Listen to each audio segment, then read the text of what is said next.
Jackson, I know we have some people trickling in. I think we can get it started just to learn more about you, what you do.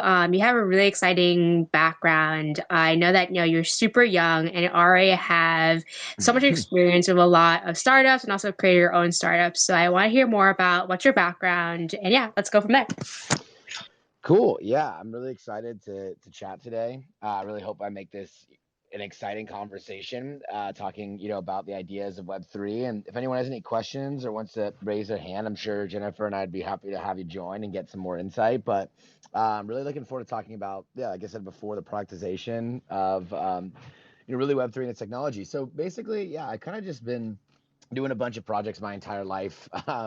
And I really got into startups at just a really young age, and it was always something that was really fascinating. And I remember being a kid, looking at my parents and being like, "How did you not get into the internet when you were, first starting to work?" I get what and they were like, it wasn't as obvious as it sounds. And I swear I was never gonna miss like my internet jump. And so when I saw Web3, and kind of be more clear, I really made the transition, and so that's where I'm moving right now, which has been really exciting.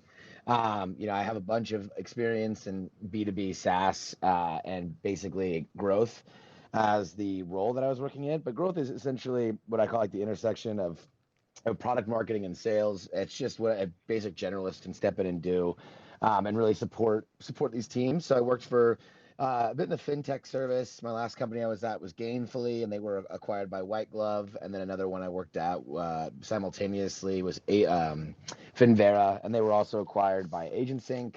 And so I do, really work with small teams and really try to find that, product market fit, and then align that and try to obviously identify different growth channels and scale. So that's a bit about me and what I've been up to. And I'm super excited to chat with the team here and learn more about and talk more about Web3 and MintGate. So really, really excited to spend some time together with everyone here.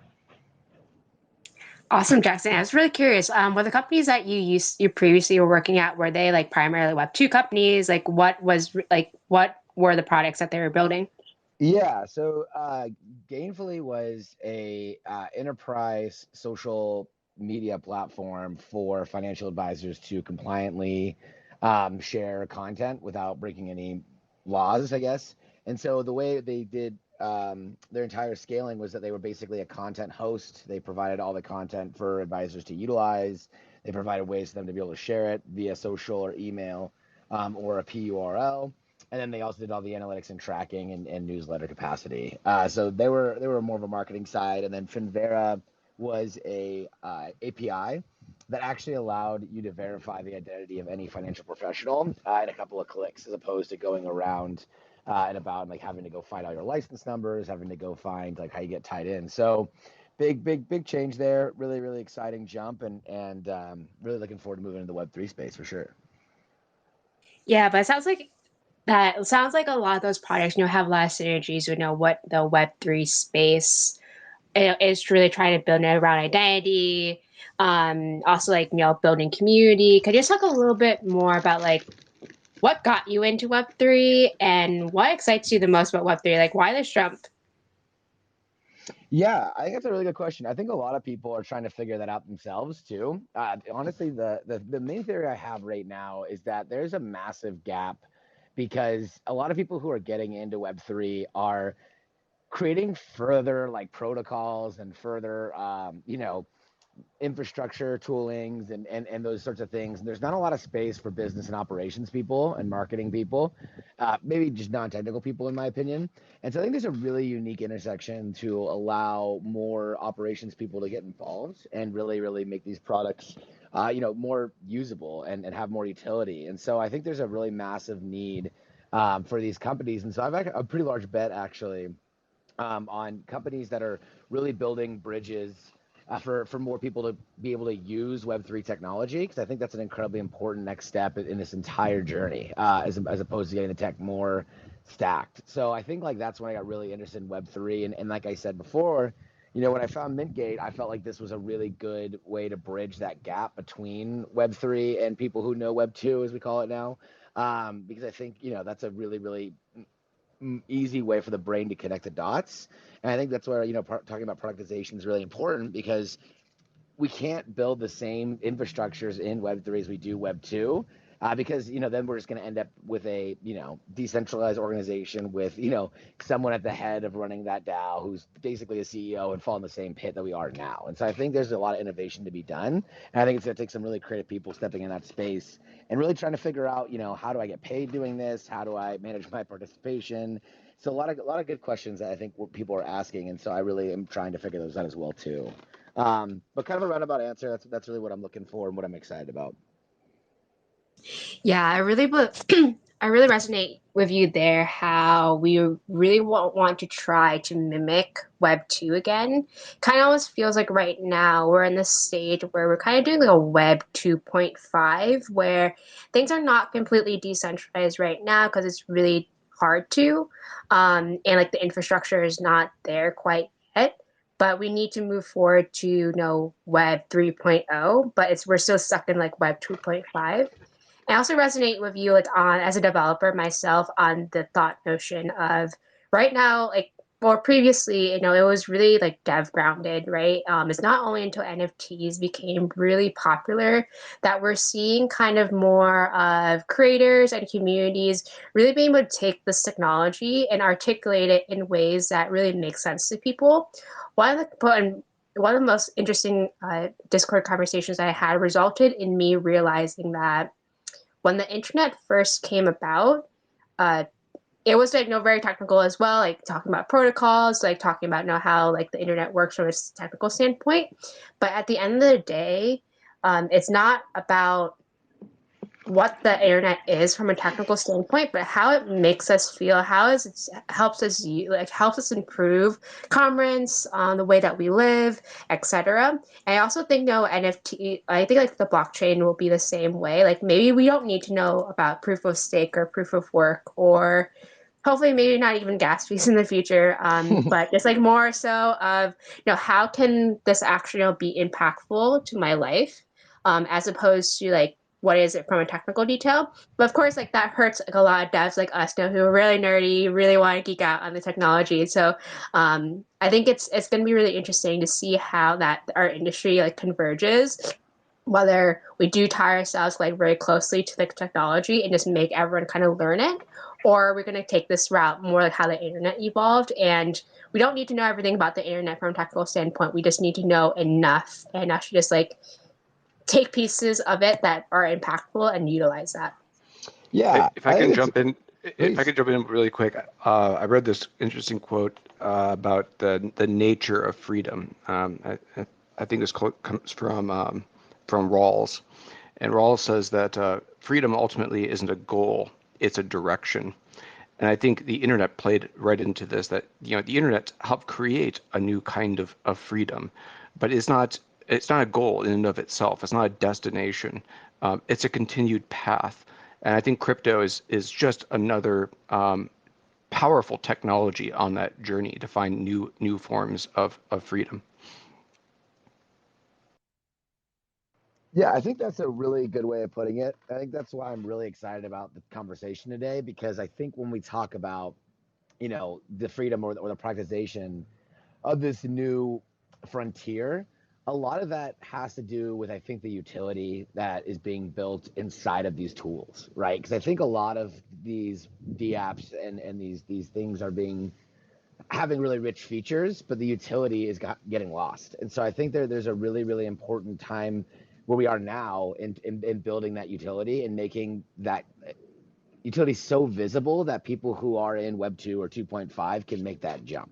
And so I think that's where MintGate can really come in and provide a lot of that creativity, and that's what I saw when I saw this platform, where people often talk about NFTs, they don't get it, and they see them on OpenSea, they don't know how to hunt projects, they don't know where they're going to go. But then if all of a sudden you see a creator who's able to token gate and you introduce the concept of token gating, I think that's the beginning of creating a inherent value in an NFT and having that that value be consistently stored and tracked, and that's a really, really easy way to assimilate, especially when you're calling it, like I said, the Shopify of, for NFTs and token gating content. That's a bridge that people are able to then connect sooner and quicker, and I think those are really important challenges right now for discovering that freedom in that direction. Yeah, with that, like, can you also define like what Web3 productization is? Yeah, so Web3 productization, in my mind, is we have a variety of different features that people are starting to get exposed to and learn. The Constitution DAO recently, let's get this Constitution, was really, really great because a lot of people got to understand the DAO concept, right?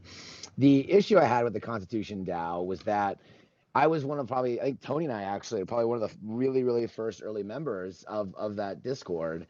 And our participation, really got drained over time because one, the volume was so big, but two, we also aren't whales with crypto. And so I don't think there was a lot that we could do relative to, that benchmark that was continually moving. And so it ended up becoming owned by, I don't know, a smaller proportion of people who had a larger stake. And I think when you look at something different like ENS and how we were involved in ENS very early, and we were rewarded with that airdrop by being an early patron and having it in the main name. And so I think, like I said originally, my original point here was that I think that Constitution DAO gave a lot of people ideas on how this product can work. Like that's a really solid way that this began to get productized. I think NFTs are close, but I don't think they really bridge that gap in sort of connectivity. I think wallets are really starting to be unlocked quite a bit in the way that people are learning how to build around them. I think there's a lot that's going to be coming down the road that opens up a lot of doors. And I think getting ahead of that with the main categories is really where we start talking about productization and what the utility is and how that becomes more modern for Web 2.5 and so on and so forth. Does that make sense? I want to make sure I'm like not just mumbling on here about like my thoughts and wanting to really make sure I'm connected with the dots. Yeah, if you can just like provide us like another example of like how a comp or how like a DAO or a protocol is actually productize productize productizing. Yeah, I think that'd be really helpful for the audience. Yeah, of course. So basically, I think when you looked at a DAO maybe a couple months ago, even with how quickly everything is moving, a DAO was not as clearly structured. I think it was, the description I read when I was first learning about them was that it's basically just a group that could have even one Ethereum. And that allows these governance to be made, these decisions to be made. But I think the utility of that doesn't really necessarily make sense, right? And so I think a lot of people were like, okay, this is like a different company. I kind of get it. And so what I've seen happen is then you have products like Mirror come in and show you where Mirror XYZ, you're able to, crowdsource very quickly. You can, use that to manage a variety of different, projects, and then you can create NFTs in addition to that. And so that's where that began to get productized a little bit. And then I think you see projects like Utopia Labs or Layer 3, or there's all these different types of, I saw a bunch more for actually creating and managing DAOs and DAO payments. And so there's all these new projects that are coming out consistently that are taking the basic understanding of what that DAO is and creating a niche or channel for people to be able to utilize that technology for a specific use case. And so I think we're so early that the DAO, as a perfect example, is so broad that talking about productization and figuring out, okay, how can I take this and make it so clearly defined and so one niche channel that I can go create a business out of this that has a big enough, addressable market, that has a big enough interest rate, that can raise money and act as a central treasury. How do you create that off of understanding that this, basic principle of a DAO is it's almost like a block of clay when you do I don't know, vase making. It's like a very square, and everyone's starting with the same square block right now, and you're able to go and say, okay, what can I carve this into that has a lot of utility? And I think when you look at Web 2.5, if everyone has a block of clay, everything's been carved out right now. And so now you're looking at these really new shapes and new things, and your utility of what you create on that block of clay isn't going to be nearly as much as it is in Web 3. And so I think that's probably the best way I can describe the I think the time frame that we're in right now with Web 3 and what's really exciting about it and what I get really pumped up about, productization of that. Yeah, I love the analogy of like a piece of clay. Actually, I have been working on Alchemist DAO for the last 2 months, and it was originally a developer program, more like a general like ambassador developer program, and we tried to transition it to a DAO. And then along the way, we were trying to like take pieces of a traditional ambassador program that already have the clay molds in place, and trying to put these clay molds into like this really new thing. And it's been really challenging. Instead of just like having a piece of clay that hasn't been molded yet. But I think that it's really hard for people to kind of like go back and create just like create something from like without any model. So I think like that's something that I always had a question about. I always want to ask you is like, you have already seen a lot of products being built in the Web 2 side, and you see the synergies, right, between Web 2 and Web 3. And it also sounds as if like a lot of Web 3 products are really taking what they learned from Web 2 and just kind of emulating Web 2.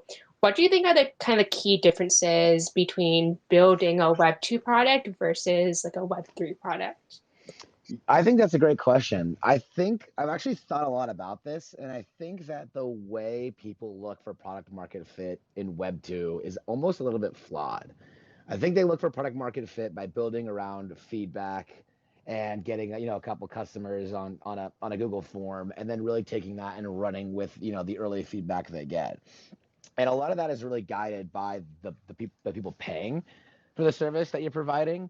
And I think when you look at the roles inside that company, it's employee, customer, and then you have that feedback loop for user, and a bunch of different leads and contacts, and there's all these different types of roles. And I think what's really interesting about Web3 products is that those are basically gone. It feels like you have participants and you have users, and that's basically it. And so a lot of the entire product is really governed and steered by the people who are building it and the people who are using it. And usually that Venn diagram is pretty much just a circle. It's not really two different gaps. And so I think that's a really interesting way to look at how those two things interact. And so when a lot of people look at really projects and try to make them very similar to Web 2, it's very difficult because the way that Web 3 is being utilized right now isn't really that direction.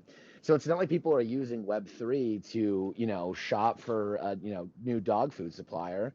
It's like people are using, okay, how can we actually run the entire process of, doing dog food curation for my own self, right? And so I think that's where things get really interesting to see how different those kinds of gaps are. Yeah, and I guess like and yeah, and but I do think that there are definitely some like key like also like similarities as well, right? Like I think that like kind of one of the things that we're trying to dive in, right, is access to content. I mean, access to content has always been a challenge, I think, in just like ever since the internet or even before the internet became popular, is how do you distribute access to content? I guess like do you see like there's any similarities that cross over? Do you think like Web 3 would just be like completely different from Web 2? Like just think of it like you used to buy a CD, right, to listen to music, and now you can listen to individual songs on Spotify. Do you think that would be that type of transition, or do you think that there will be some similarities? I think that's a really good question. I think, and I've thought a lot about this. I think that the participants, so there's a couple ways I think this can be done. I think that the main aspect here is that most of the money or all of the money that's going to be utilized is going to go back to the individual creator. And I think that's a huge gap, is that when you have that ownership, you're able to actually retain way more of the product. And so when you look at like Web 2 and someone makes a YouTube video, they're paying for all that overhead. They're paying for, the company to make these decisions. They're paying the company to build out affiliates and partners. They're paying for all these different things. And I think when you look at like Web3 and how that's operating with video creators, and you're able to support your individual creators, that's really going to push the paradigm in a different direction.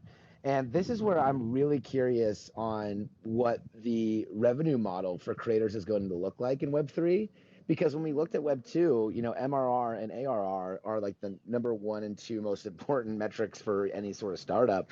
What is this going to look like for Web 3? What is like the golden goose? Are people just going to be like paying Ethereum every weekend for some, product? Are they going to be trying to keep in touch? I don't know. I don't know quite yet. And so I think I don't think we're all the way there. I hope, MintGate is able to really help solve some of these problems and figure out what creators are looking for, how these creators can work together, how do you develop and tie DAOs into all this process as well too, and what makes sense from a financial standpoint when you have a volatile, currency. And so I think there's a lot of really interesting questions that are going to be resolved in the next couple of weeks that I'm very excited about. Next couple of weeks, probably months or years, but it's a really exciting space and a really exciting time.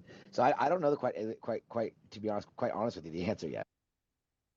Yeah, we thought about a couple things on how creators will monetize in the future. Thinking about, is there like an easy way to distinguish the value of one token versus another, but not in like a monetary way? For example, maybe a artist collaborates with another artist that has a social token.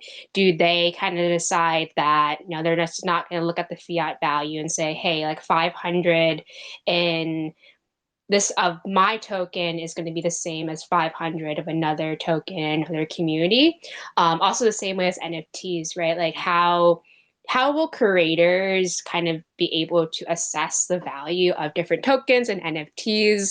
And yeah, and also like, of course we always are worried about people needing too many tokens or just needing to continue to buy tokens on a monthly basis. Because I know that that's a big challenge. People don't want monthly subscriptions anymore. So if you're part of 50 communities, what does that look like? Will you just have 50 tokens that you're going to buy every single month because like you need all these tokens to be part of the community? Or are you just maybe just have like one access pass that kind of allows you to open up um, all of these communities, all of this content. I think that's also really interesting to also just be able to lend out your membership to different communities, your tokens, like to other people who just might want to explore. Like there's just like so many different variables Yeah. or just ways of approaching it. And I think you said something that I'd be really interested in exploring more too. Is when you look at like fans of creators, right, and patrons of creators. I don't even know if they're going to be purchasing coins directly or tokens directly, coins.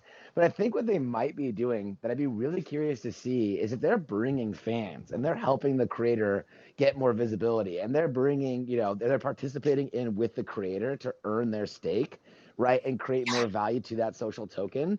Who knows? I think that if you're able to build, and this is kind of what I think is going to hopefully happen for the future, is if we look at how DAOs are being operated now, there's definitely a central treasury that allows operations to exist for these kinds of DAOs. And I think if you look at how you can turn those into tokens and token gate and content gate, these different steps, it's gonna be really interesting to see what's going on. I saw Thomas and Brandon had their hands raised. I'd love to hear from you guys as well too. Go ahead. Yeah, so thanks, first and foremost. So just a few questions back about just like the differences, like the question about the differences between Web 2 development and like Web 3.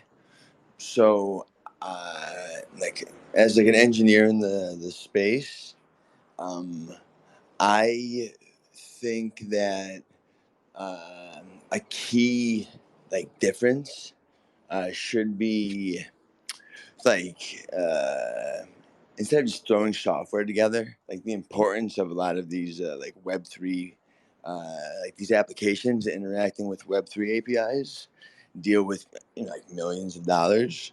So do you, I guess, like agree in like the stance that like the development process of Web3 apps should be just like one, or the code bases should be more secure, if that makes sense. Like, I've only had this one up to Jennifer. I think Jennifer would be a bit more equipped to answer about those because I'd love to hear from you, Jennifer, on that one. Yeah, so as a developer, I think that so there's a couple key differences on the technical side. There is a shift or kind of desire for Web3 code bases to be more decentralized. The idea that they should also just be open source to really allow any developers to develop on. But I think that Jonathan and I struggle with this like all the time is if you really want a platform to be fully decentralized, that's not completely possible right now because there's still not enough tooling to like really enable that, to just enable like the best consumer experience like possible. There is still like a need for certain like until like there's more protocols actually being built to kind of cover all of the different bases. Like a fully decentralized app is still like very difficult to execute on your note on security.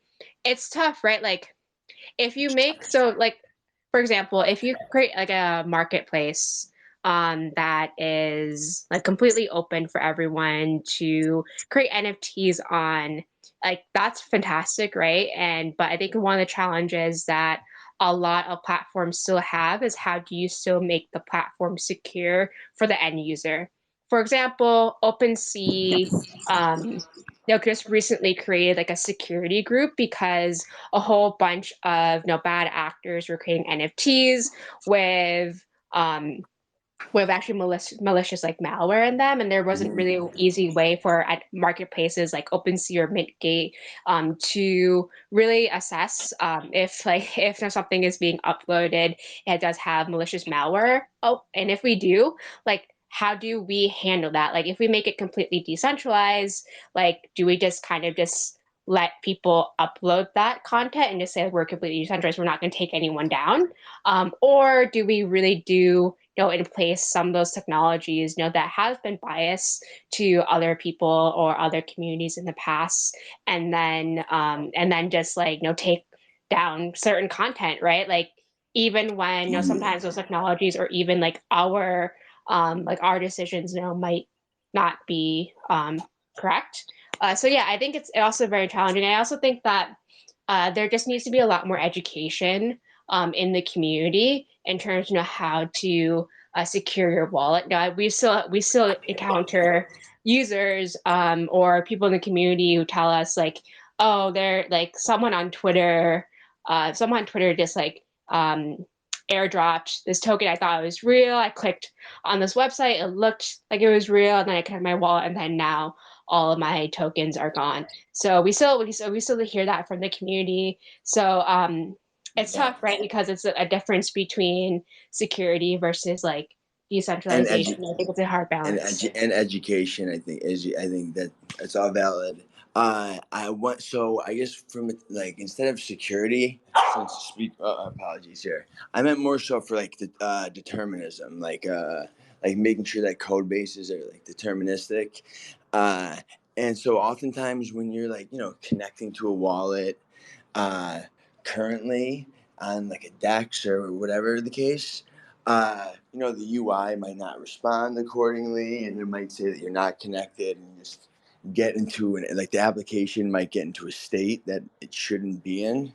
So I guess this question is more tailored for you. Like, do you agree that there needs to be like a heavy importance on just like determinism and kind of I guess the function like of the function of programming paradigm, like the use of that?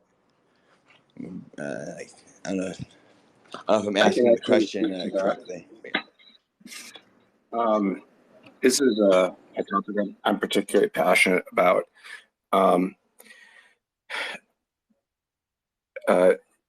Determinism is an extremely important part of programming design, and I think this is true regardless if it's Web 2 or Web 3. There's kind of a dichotomy between state management, which is kind of this like looking at variables that's within your application and seeing how those variables trigger different pathways within the code. The challenge is each pathway a code can take may lead it to an unknown path. So if you do one action, that action may lead to different paths depending upon certain state or the design of the code. And I think a really important trend in both Web 2 and Web 3 is to move more towards deterministic coding design, so that things can be, once they're deployed, there isn't any surprises, that once it works, it always works. So one way to solve this is through deterministic code design. Another element of this is ensuring that the system, the system infrastructure itself is designed in a way to have automatic kind of deterministic handling of events, so that kind of no matter which infrastructure code gets executed on, it's always the same. Does that make sense from a developer standpoint? Yeah, no, that makes sense. So I think your answer is that you agree that it is true, extremely important, right? Absolutely. I think deterministic design and programming is probably one of the most important disciplines for the entire industry. And it's even more important when we start developing programs that can run on multiple processors, which if we're going to write programs that are more efficient, and especially since even your smartphone has like 8 different microprocessors within it, it's important in order to have code that works predictably on many processors simultaneously, that they're written in a way that's deterministic. Very, very important. Okay, cool. I apologize for this dog barking. I have a puppy in the background. Thank you. Awesome. Yeah, thank you so much, Thomas, for the great question. Brandon, you also had a question as well. I want to also know, how are y'all focusing on people with disability and accessibilities? And also another question is global warming and the different negative things that people are talking about what's the word? Yeah, global warming with NFTs and everything with the servers and stuff. That's my question. I'm done speaking. Yeah. So yeah, we are actively just like looking at like our UI and just seeing how we can better optimize it for people who have disabilities. Accessibility is very important in Web 2, and it's not so as in Web 3. I haven't really heard much about Web 3 accessibility as a huge like a huge initiative as I do in Web 2. And then Jackson, maybe if you have any insight on the role of accessibility in Web 2 versus Web 3. I'm more than happy to kind of hear more about that, because I know that for websites, that's like a very big deal. In terms of climate change, and also like in the environmental sustainability of NFTs, I've done a lot of research on this myself, and it's challenging, right? That any blockchain, whether it's every blockchain is going to use energy. And I know that proof of stake, proof of work on blockchains use a lot more energy, because all of the nodes are competing with one another to verify data. But with proof of stake, it's like the nodes are not competing with each other. So ideally, like a lot of that energy will be conserved. And so, yeah, Ethereum is going to be is switching over to a proof of stake model, as well as other chains that we are going to be integrating with Polygon, Tezos, Near, also on proof of stake. However, I don't really know if proof of stake is just really end all be all. I think that long term, we kind of also need to have conversations on what does sustainability on the blockchain is, and a lot of times that all starts with just blockchain just being more transparent with how they operate. Even like during the conversations when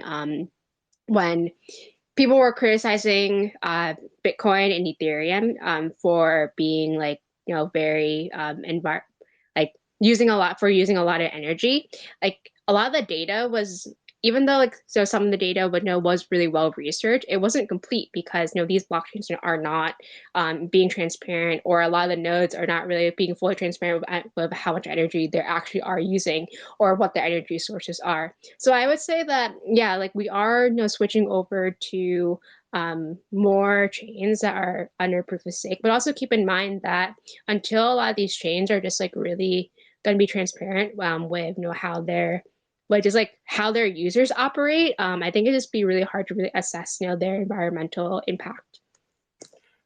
To add to that, one of the chains that we're looking to add, hopefully before end of the year, is the Near blockchain.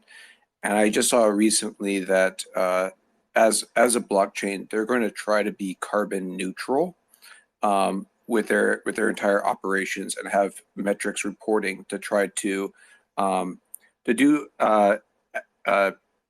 activities that help keep their chain ultimately neutral, and to have funds, to have a tax that's on the protocol to help fund carbon emissions activity, to help offset the heat cost of the Near chain. So that's something to just keep your eyes out for, and that's one of the reasons why we're excited to adapt Near in the near future. Thank you for educating me on this. I really appreciate it. Yeah. Thank you, Brandon, for the awesome questions. Jackson, I was just really curious on the Web2 side of things. I know accessibility is like really big. I mean, like there are laws that really dictate how you need your website to be accessible to certain people of certain disabilities. Do you have any experience like working on accessibility in the Web2 side? Oh, Jackson, I think you're muted, by the way. Thank you. Sorry, that's funny. I don't actually. I think we would work mostly with consultants to really help get that done and compliantly. Especially when you're in the financial technology space, it can be very tedious. So I personally don't, but I would love to learn more as well too, and can come back with a better answer in the future. Yeah, absolutely. But I do think that it does really tie well with this like user flow, and how challenging it is to utilize Web3 technologies right now. You did mention about how people in operations, or just not like who are not technical, can help kind of bridge some of those barriers. I actually want for you to elaborate on that, because I think I think it'd be really helpful for Brandon to kind of see how can accessibility actually be integrated into Web3. Yeah, I mean, I think that's. Would you mind like phrasing the question a little bit differently? Because I think I understand what you're saying, but I would love to like just really hear it once more before I jump in. Yeah, absolutely. Could you just talk a little bit more about how you think people in operations will be able to kind of bridge the gap in Web3, and how to just make it just like more usable? Oh yeah, definitely. So I think there's a lot of it's really funny when I look at like building Web3 and where Web3 is. I often tend to look at my parents a ton to see how, if they would understand any of this, that means the product is probably pretty good. I think Coinbase is like the only thing right now that really allows people to really get engaged and involved. I think it's really interesting when you look at how people even try to buy cryptocurrency or get involved. They usually probably do it through some intermediary like a bank, or they buy like a fractional sat or whatever. And what they do with that, I think more than anything, is the bank or whatever will probably just stake it on the other end, make a ton of money, and then people can't really use it. They just kind of follow the price, and it's not really involved. And so I think when you're able to create that involvement and really have people, like, the magic of crypto, I think, was when I first bought my like wallet, my tokens, and I burned so much money on gas fees, not having any clue what I was doing. But I looked back and I was like, that was like it all clicked, like it all made sense. And I think that experience is something that's a really important experience for all of these different types of tools and all these different types of products that are coming out. Where if people don't get that experience, then I think, and it's not, or if it's not a good experience, I don't think they come back. And I think a lot of people have, really limited attention spans. They have a very limit understanding the, the contextualization of where people begin. Do they go into D apps? Do they go into, tokens? They buy shit coins. Like, I think there's so many different really channels that it's incredibly difficult to really build like a one system fits all. And so I think like by building something like with, what MintGate is doing in terms of, hey, here's a very simple way to create an NFT, right? And then people can figure out how they want to use that behind content is really fascinating, because I think that is a really solid way to bridge a gap and create utility and make it very clear for someone like my parents who have an idea what an NFT is. Now, making that really, really simple requires a lot of education, a lot of, use cases, really having people understand why they have to connect their wallet, like what their wallet means, how to protect themselves. And so I'm really interested to see the space grow in terms of adoption, at the really top of funnel layer, because I think once that gets connected, the floodgates will really open for projects. And so that's kind of my philosophy on where we're at right now. And I think that's why business and ops people are really, really important. I think just, a lot of hurdles that they run into can technically be like really not knowing how to get paid doing Web3, right? Like you find a project that you think is really cool, and I think the funding isn't really clear. You don't know if they're a token, like bounties are still a little tricky. And so I think operations people definitely have a tougher time going like, oh, hey, here's how I all of a sudden, get involved, right? And Discord is a sensory overload. Like you have to like join the projects that you're really interested in active the right ways. And if you're joining a Discord for an NFT drop, that can be even more overwhelming. And so I think it's really tough to like know where you sit in and how you get involved. And I think that is a really important next step for Web3 for people in business ops. Because when you're able to step in and all of a sudden start building and like have a product to hand over, great. That product looks like shit and people don't know how to use it. Sure, excuse my language. But that's where like business and ops people have to like step in order to really like make those gaps clear. And for the products I'm saying that look terrible, I'm not talking about MintGate specific. I think there's a lot of thoughts there.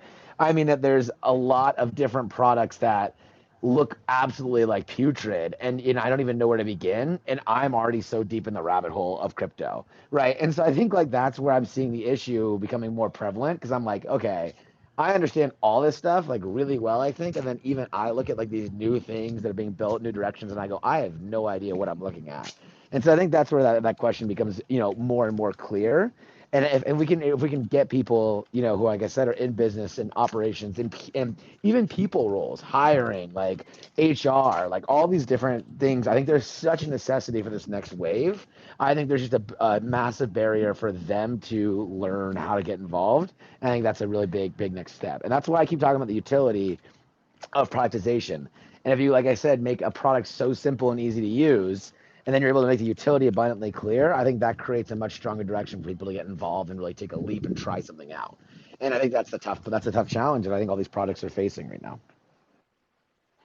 If I could add to that, one of the visions behind MintGate is to kind of provide a universal front end for ultimately using crypto to sell products and services, and make it real simple. You can launch your own website, you can throw up your own storefront, and you have a really simple way to display your digital or physical services, create access passes, and make it as simple as any other regular website on the internet. Because as you mentioned, like what's that funnel? What's the Web3 funnel to ultimately get paid as a creator? It's really unknown. But what we do know is if we look at Web2, what really works is websites. Website storefronts really, really work. And I'm really inspired by looking at Shopify. Shopify is able to allow anyone to create their own e-commerce platform in minutes. And I've some of my favorite brands have decided to spin up their own storefront with Shopify, get off of Amazon, create their own shop on their own website, and deploy that. And that's exactly what we're taking with MintGate, and why we're kind of calling ourselves the Shopify of crypto. Is ultimately we want to make this simple for people. You just tell people, go to my website, and then you have a clean, simple interface where people can just browse your inventory, uh, either exchange fiat for crypto or directly purchase your NFT with no friction whatsoever. This is our end goal, is just to make it as simple as the regular internet, because the regular internet works. So that's a good place to start.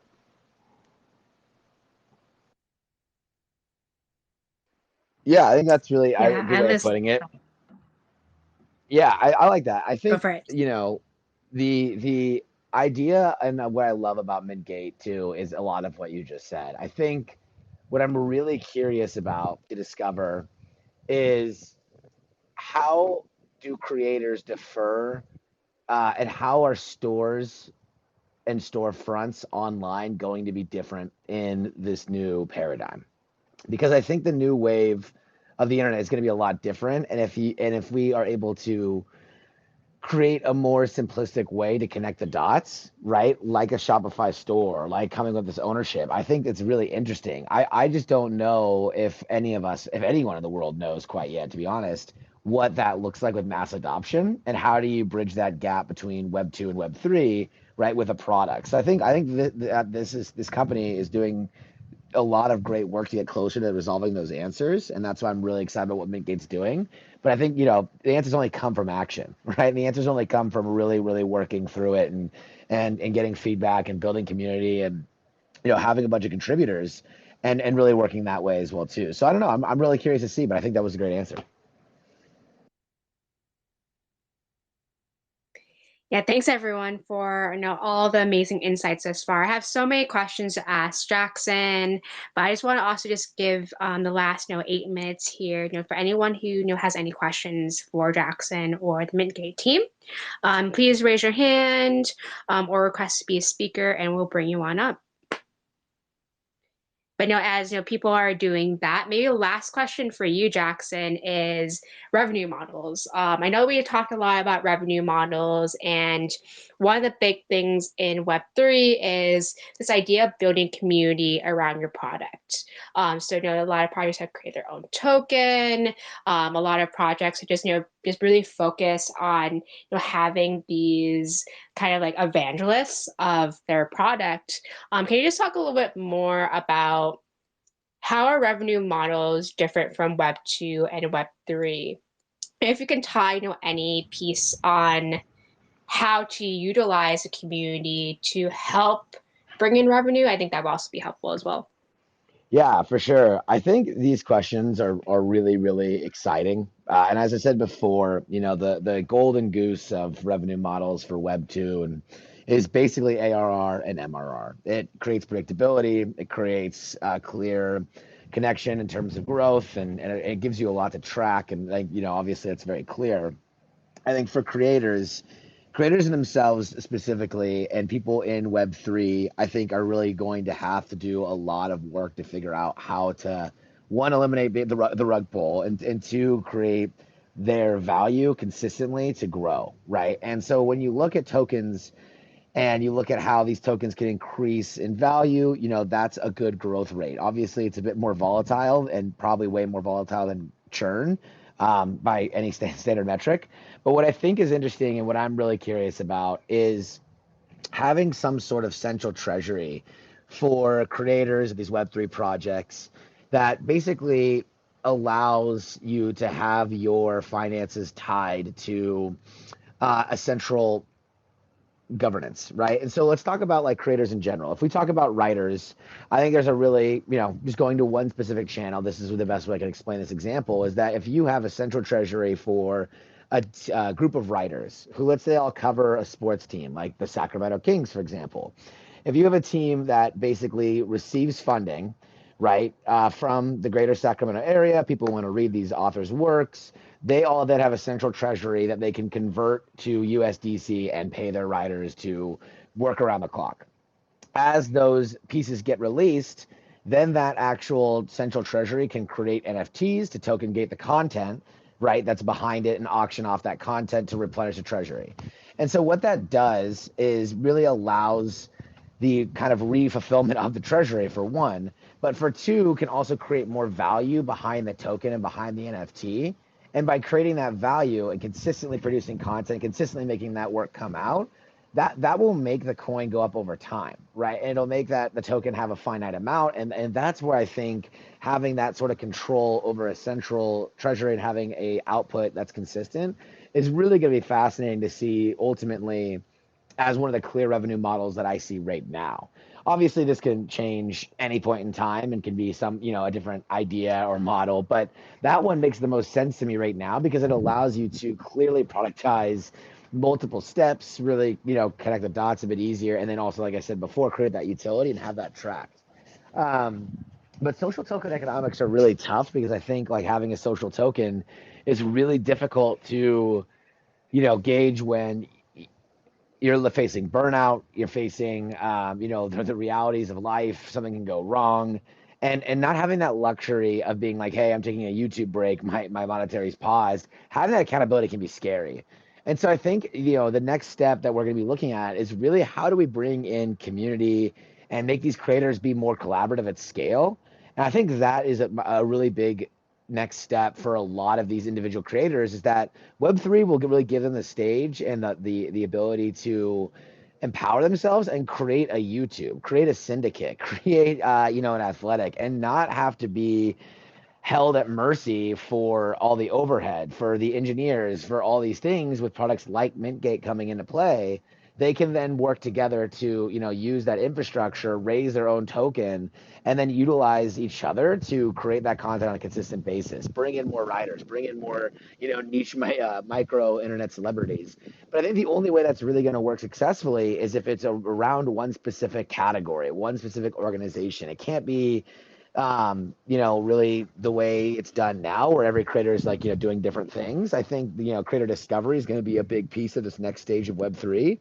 But that's really what I think about is like, the next important step of the creator economy and how do these tie together, to really create that, like I said before, tokenization that is valuable over time and not just pulling rug off of whoever's contributed to, getting and viewing your content. So, it's going to be really interesting to see. It's a very, very fun time to talk about it too, and I think that's something that we really want to work on as a young creative people in Web3. And so that's where I think it's going to be really interesting. Where I keep talking about the ops people getting involved, the people, HR people getting involved, like having these structures, being able to run DAOs and having that involvement. It needs to become more clear. So that way, like I said earlier in the chat too, if creators have fans who are bringing people in to their Discord, to their community, if creators have fans who are creating, these fan videos, memes memes as a currency of online, I think it's really fascinating that the issue to be rewarded in the creator success. And so if that tokenization leads to the creator obviously going further, which it does naturally, the people who make that stuff should get rewarded more. And I think that is also going to be really an interesting play to see like how these central social tokens are going to really lead to the future of creating and how they're going to lead to the future of that utility that I keep talking about. So, a lot of thoughts there, lots to be discovered, but always talking about it definitely helps. And that's why I think these spaces are obviously, really, really helpful for not only myself, but maybe a lot of other people asking the same questions. Yeah, I love the idea of the thought of community treasury. I think like managing it is like another another challenge to think about. But I know that now we have 1 minute left, and Ed had a question. If Ed, you want to speak? A quick comment. So one of the things that I'm seeing there is in the Web3 community is the actualization of like participation in the growth in terms of monetarily, and I think that's interesting. So I subscribe to the model of like the 1%, 9%, 90%, and what that means is that in a DAO or in a community, it's 1% make the content, and then they typically get paid for it in the Web2 context. The 9% kind of interact with it, and then by sharing it or liking it, and they benefit by getting follow backs or recognition in the community. And then the 90% just consume it passively.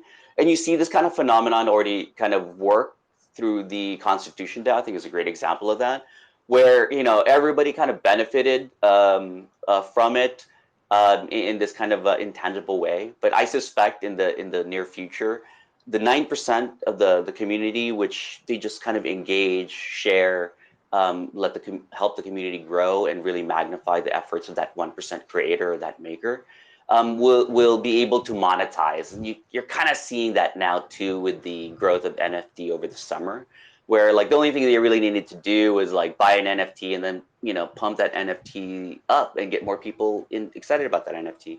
And I'm seeing more of that. So I'm really, really excited about that, the actualization of helping that 9% monetize. Quite frankly, because I think the 90% of the community doesn't really care whether they can monetize it or not. They just want to participate. They just want to be supportive, and I don't think it's necessary that they need to monetize, and I don't think they care. Question for MindGate: Are you guys? Is it able to map to a domain name or to like an ENS if somebody signs up with you guys? Yeah, that's something it that can. we. Go ahead, Jennifer. Oh, go ahead. Go ahead. No, go Go ahead. for it. No. I insist. Go ahead. Yeah, so it can so you can create a white label using using a domain. I haven't completely tested out ENS quite yet. Or unstoppable domain. But yeah, like I know Unstoppable did advise us that it should work if you do connect it to like an unstoppable domain. Well, can I use a normal TLD? And is it just like a name or is it just like a redirect? It's a C name that we're using right now, and that's to encourage. We do have the support for Apex domains if you need it, but by default we're encouraging users to use C names just because it's the fastest option for international users. So whether the user is in Australia or South America, C names have great cacheability at the edge. So what that means is like your website starts with like www.mywebsite.com. That really provides the best cacheability, and any service provider that supports C names is supported. I believe ENS supports C names, so you should be all set there. If you have any issues, feel free to DM me directly on that.